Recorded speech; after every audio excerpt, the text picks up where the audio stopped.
This section covers the recommended operating procedures for the safe operation of the machine for frozen custard. The flow control settings may be different depending on the mix. Adjust as necessary. Sanitize just prior to use. Note: make sure the flow control assembly is in place before adding mix and that the flow control knob is set to the off position.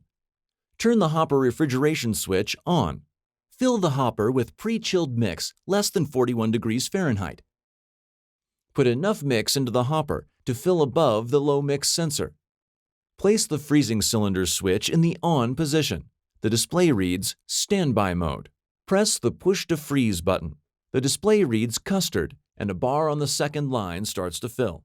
When the display reads Custard Ready, the freezing cylinder is at the correct temperature. Open the front gate.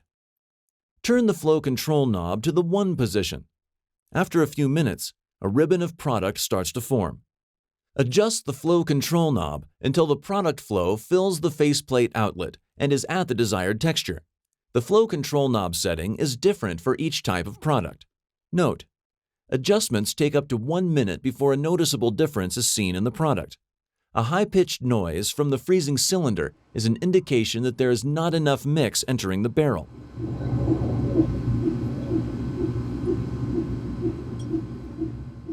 Slowly turn the flow control knob clockwise to increase the flow. It can take up to 1 minute for the adjustment to stop the noise. When the product ribbon begins to back up down the slide and into the dipping cabinet, cut the ribbon to not allow this backup. Restricted custard overbeats, which affects taste and texture. When the low mix is displayed, add mix or turn the knob to the second band to maintain the desired custard texture.